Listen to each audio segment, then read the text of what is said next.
আসসালামু আলাইকুম। পৃথিবীর যে যে প্রান্ত থেকে শুনছেন এবং দেখছেন সবাইকে শুভেচ্ছা জানাচ্ছি। আজকে কথা বলবো যে বাংলাদেশের রাজনীতিতে একটি চক্র, জামাত শিবির চক্র এবং ইনুস বাহিনী একটি ন্যারেটিভ দাঁড় করানোর চেষ্টা করছে যে সেটি হচ্ছে আমাদের প্রধানমন্ত্রী বঙ্গবন্ধু কন্যা শেখ হাসিনাকে ফেসিস্ট আখ্যায়িত করার জন্য তারা বিভিন্নভাবে টকশোতে, মিডিয়াতে, বিভিন্ন জায়গায় তারা একটা ন্যারেটিভ দাঁড় করানোর চেষ্টা করছেন এবং তাকে ফেসিস্ট হিসাবে স্টিগমাটাইজ করার চেষ্টা করছেন। কিন্তু আসলে এই বাংলাদেশের ইতিহাসে কে সবচেয়ে বড় ফেসিস্ট স্বৈরশাসক? আসুন আমরা একটু দেখি। আমরা প্রথমে দেখি যে ফেসিস্টকে, ফেসিজম কি, সেই জিনিসটি নিয়ে আসলে আমরা প্রথমে একটু দেখি যে ফেসিজম কি বা ফেসিস্ট কাকে বলে। তো ফেসিজম নিয়ে যদি আপনি কথা বলেন, ফেসিজমের অন্যতম বৈশিষ্ট্যগুলো হলো একনায়কতান্ত্রিক নেতা, কেন্দ্রীভূত স্বৈরতন্ত্র, বিরোধীদের ওপর জোরপূর্বক ধমন, ব্যক্তি স্বার্থের জন্য সমাজ ও অর্থনীতির শক্তিশালীকরণ। এইগুলো হচ্ছে ফেসিজমের বৈশিষ্ট্য। এখন আমরা দেখি যে কে এখানে ফেসিস্ট, আমরা একটু আলোচনা করি। আমরা যদি মাননীয় প্রধানমন্ত্রী বঙ্গবন্ধু কন্যার রাজনৈতিক জীবনের ইতিহাসগুলো ধারাবাহিকভাবে পর্যালোচনা করি তাহলে, এবং অন্যদের রাজনৈতিক জীবন পর্যালোচনা করি, তাহলে আমরা একটি সিদ্ধান্তে উপনীত হতে পারব। বঙ্গবন্ধু কন্যা শেখ হাসিনা রাজনীতিতে আসার পরে 1996 সালে প্রথম ক্ষমতায় আসেন।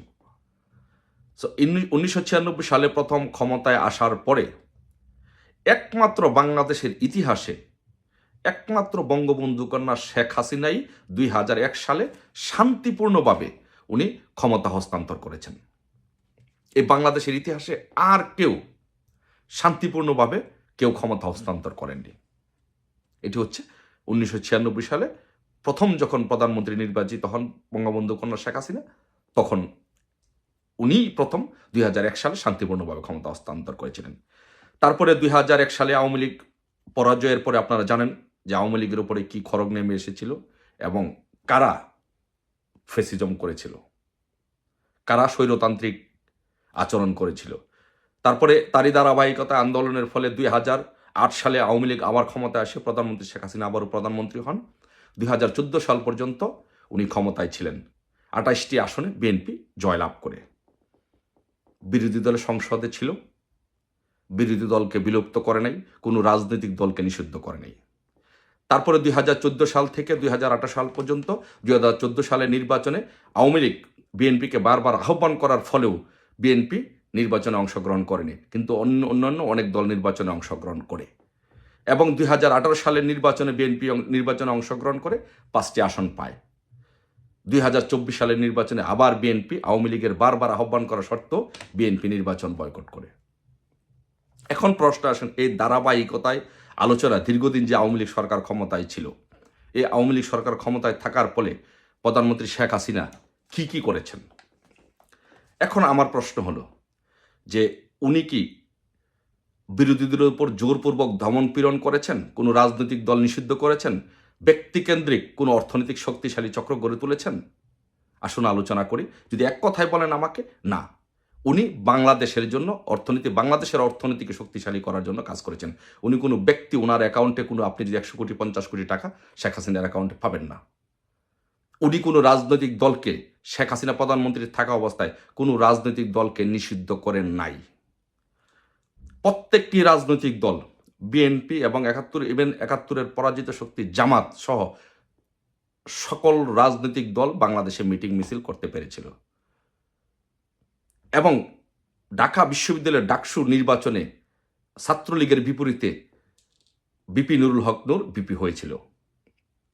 নতুন নতুন অসংখ্য রাজনৈতিক দল গড়ে উঠেছে, বিএসপি, তৃণমূল, বিএনপি, গণ অধিকার পরিষদ সহ অসংখ্য রাজনৈতিক দল শেখ হাসিনার আমলে গড়ে উঠেছিল। তার মানে হচ্ছে উনি কোনো দলকে জোরপূর্বকভাবে নিষিদ্ধ করেন নাই। মানে হচ্ছে যে ওনার সময়ে অসংখ্য রাজনৈতিক দলের বরং জন্ম হয়েছে। আপনি যদি দেখেন মিটিং মিছিল করেছে, মিটিং মিছিল করতে কি কারো গলা চিপে ধরা হয়েছে? না। আওয়ামী লীগের আমলে বিএনপি অনেক বড় বড় মিছিল করেছে, প্রোগ্রাম করেছে, জামাত করেছে, অন্যান্য অসংখ্য রাজনৈতিক দল বড় বড় মিটিং মিছিল করেছে, কিন্তু কাউকে গলা চিপে ধরা হয় নাই। আওয়ামী লীগের আমলে এই টিভিতে কোনো টকশোগুলোতে শেখ হাসিনাকে যাচ্ছেতাইভাবে গালাগালি করা হয়েছে, আওয়ামী লীগের বিরুদ্ধে বিষোদ্গার করা হয়েছে। আওয়ামী লীগের কোনো টিভি চ্যানেল বন্ধ করেছে? করে নাই। কোনো পত্রিকা বন্ধ করেছে? করে নাই। কোনো রাজনৈতিক দল নিষিদ্ধ করেছে? করে নাই। তাহলে আপনি এই যে ফেসিস্টের যে সংজ্ঞা, ফেসিজমের ফেসিবাদের যে সংজ্ঞা, সেই সংজ্ঞার মধ্যে আওয়ামী লীগ বা শেখ হাসিনা পড়ে না। শেখ হাসিনা বরং একটি গণতান্ত্রিক দলের নেত্রী হিসাবে গণতান্ত্রিক পন্থায় বাংলাদেশে নির্বাচিত হয়ে প্রধানমন্ত্রী হয়ে এদেশের সকল মানুষের তাদের রাজনীতি করার অধিকার দিয়েছে, গণতান্ত্রিক চর্চা করার অধিকার দিয়েছে। এখন আসুন পক্ষান্তরে আমরা ইনুসের চরিত্র একটু দেখি। ইনুসের চরিত্র কি? আপনি যদি বলেন যে ফেসিজমের যে চরিত্র, ফেসিজমের চরিত্রের মধ্যে অন্যতম হচ্ছে যে একনায়কতান্ত্রিক চিন্তাভাবনা বা কেন্দ্রীভূত স্বৈরতন্ত্র, বিরোধী দলের ওপর জোরপূর্বক দমন, এটিকে ইনুস করছে? হ্যাঁ। কোনো রাজনৈতিক দলকে নিষিদ্ধ করছে? হ্যাঁ, নিষিদ্ধ করছে। বাংলাদেশ আওয়ামী লীগের মতো একটি দলকে, যেই দলের নেতৃত্বে এদের স্বাধীন হয়েছে, সেই দলটাকে নিষিদ্ধ করেছে। যে ছাত্রলীগ ইতিহাসের বাঁকে বাঁকে ছাত্রলীগের নাম, সেই ছাত্রলীগকে ইনুস নিষিদ্ধ করেছে, যুবলীগকে নিষিদ্ধ করেছে, স্বেচ্ছাসেবক লীগকে তাদের কার্যক্রম নিষিদ্ধ করেছে এবং আওয়ামী লীগের নিবন্ধন স্থগিত করেছে। তাহলে ফেসিজমকে, বাংলাদেশের ইতিহাসে সবচেয়ে বড় ফেসিস্ট কে?